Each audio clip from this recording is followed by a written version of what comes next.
레슬링, 킥복싱 등의 격투기를 보다 보면 다른 파이터를 도발하거나 대결을 신청하는 장면이 자주 보입니다. 이러한 일련의 과정들은 관중들에게 흥미를 더해주는 요소로 작용하죠. 무술의 발상지라고 자부하는 중국은 무도인의 수가 너무 많아 방송에서 대대적으로 주도하기보단 SNS상에서 서로의 강함에 과시하고 도발하는 식으로 대결이 성사되는데요.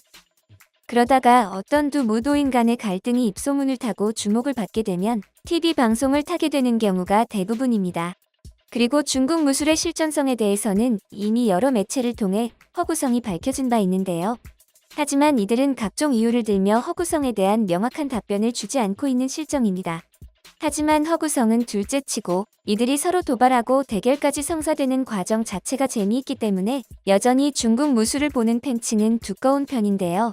과거와 달라진 점이 있다면 진지한 무술 대결로서 보는 이들보다는 한편의 코미디를 보는 느낌으로 보는 사람들이 많다고 합니다.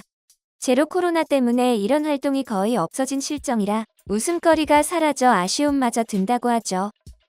오늘의 주인공인 정가관은 태극권과 영춘권을 마스터한 중국 무술의 대가입니다. 현지에서는 천근왕이란 별명을 가지고 있는데 천근의 무게를 들 수 있다고 해서 붙은 별명이라고 하죠. 앞서 말씀드린 것처럼 SNS를 통해 세상의 모습을 드러낸 그는 다양한 매체를 통해 수련하는 영상을 업로드하며 자신의 강함을 과시했습니다.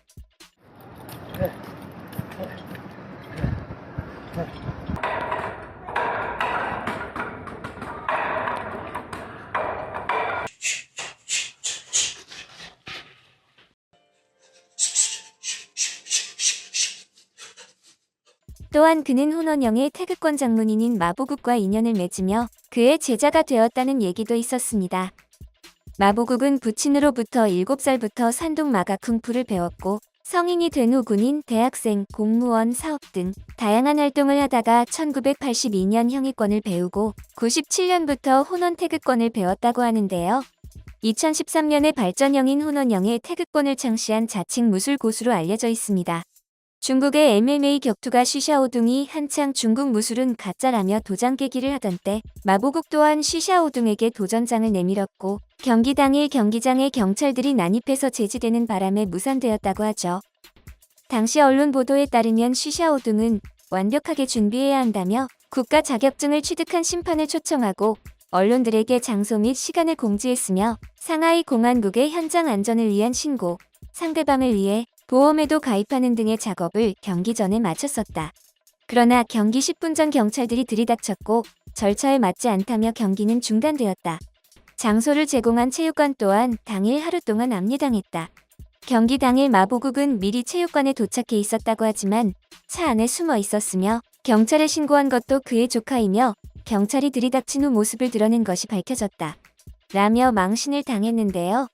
굴욕을 씻고자 프로인 쉬샤오둥이 아닌 자신에게 악플을 단 아마추어 격투기 애호가 왕창민에게 도전했는데요. 我来广州挑战散打，专门展示你们这些年轻人。我70岁了，你们叫我保国，还叫的那么顺口，不讲口德。看我25号怎么收拾你！起说放！哎呀，哎呀，哎呀，哎呀，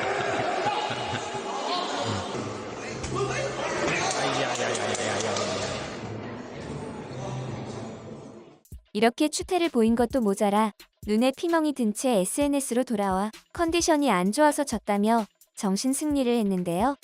이후 마보국 앞에 영상에서 말했던 무덕이 없다. 스스로 알아서 처신해라는 일종의 밈으로 승화되었습니다. 그리고 중국 문화에 수치라며 중국 당국에 의해 활동이 정지되기까지 했죠. 이런 마보국의 제자 정가관은 스승의 행보를 반면교사 삼아 다른 행보를 보입니다. SNS 활동으로 명성을 높인 정가관은 자신의 태극권과 영춘권, 그리고 팔괘장을 집대성한 자기 고유의 무술을 교육하며 후학을 양성하기도 했는데요.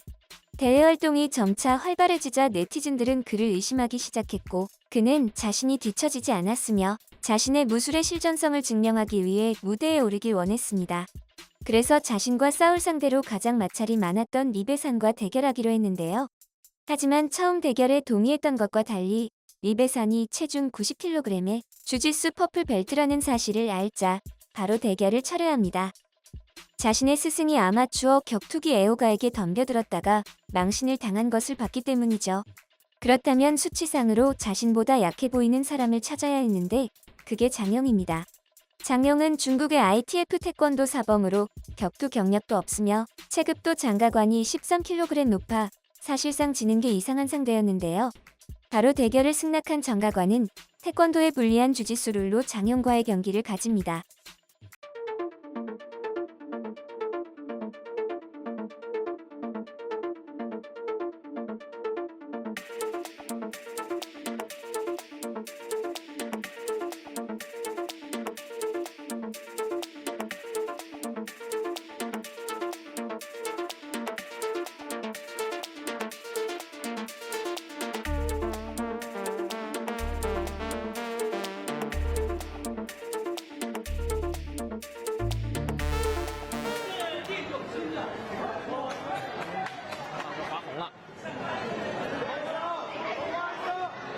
开始，然后这个郑老师就直接两人好像在说什么，现在是什么情况？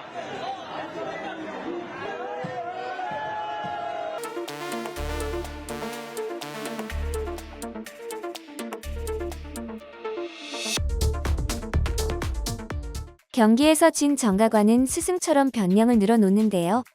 我是练咏春的，因为我的指力呢是标指，我习惯于参演恰侯的，所以呢他们一次次暂停。您昨天不是也参加了规则讲解吗？我最后迟到了，这个最后又是结束的10分钟。觉得他发挥出了他的所谓的太极的一些技术吗？没有，他一直在挠我和擦我的眼睛。大家可以看一下，我这边完全已经被郑老师挠出了血痕。 비난의 여론을 잠재우고자 정가관은 다시 SNS에 훈련 영상을 업로드하기 시작했고 별명답게 무거운 공을 하루 종일 들고 다니는 모습을 보이는가 하면 자신의 민첩함을 자랑하는데요. 300m 달리기의 세계 최고 기록은 약 30초인데 정가관은 24.25초의 기록으로 세계 신기록을 달성했다고 공개했습니다. 스톱워치는 안 보이지만 아무튼 그랬답니다. 이렇게 다시 명성을 쌓아가던 정가관 선생은 얼마 안가 다시 한번 태권도 사범 장영과 붙게 됩니다. 大家好，我是张龙，今年37岁，目前是国际跆拳道联盟黑带5段，巴西柔术子弹。大家好，我是郑家宽，我除了是一名英语老师，还是一名武术习练者。我热爱武术，擅长多种武术种类。力感实际上和对手是一样，他在体重方面是大了8公斤。准备，开始。好，现在呢，我们看到的这是一场，连续的重击，我们看，连续的冲拳啊，哇！现在这个郑家宽非常的被动啊，到地面，但不能进攻，所以要重新回复到站立。还好有这个头盔的保护啊，否则这个分指拳套的威力会非常的大。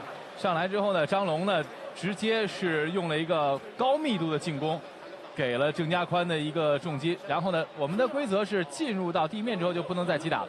现在我们看到陈家宽呢，在给我们的裁判张立康老师在提出问题，腿这边韧带有拉伤，应该是被对手连续2次低扫之后呢，这边腿是造成了。 이후 마보국의 또 다른 제자인 예팅은 정가관에게 메시지를 남기는데요.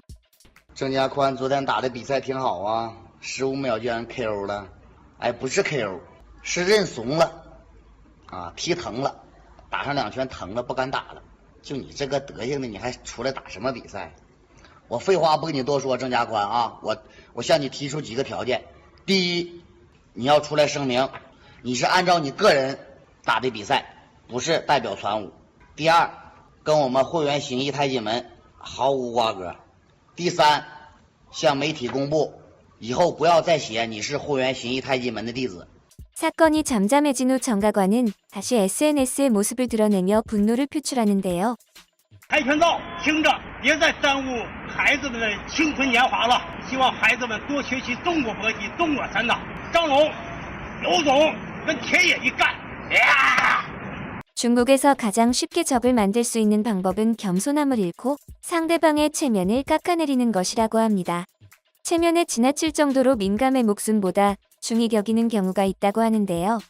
반대로 한국 대중문화의 힘 뒤에는 어디처럼 뭉치는 게 아닌 늘 희생하며 남의 것을 배우려는 겸손의 자세가 있었죠. 이는 태권도에서 가르치는 중요한 덕목 중 하나이기도 합니다. 이번 사례는 태권도의 실전성을 밝혔다기보단 중국 무술의 사기 논란만 더 커진 느낌이라 찜찜하면서도 겸손의 중요성을 다시 한번 새기는 것 같습니다.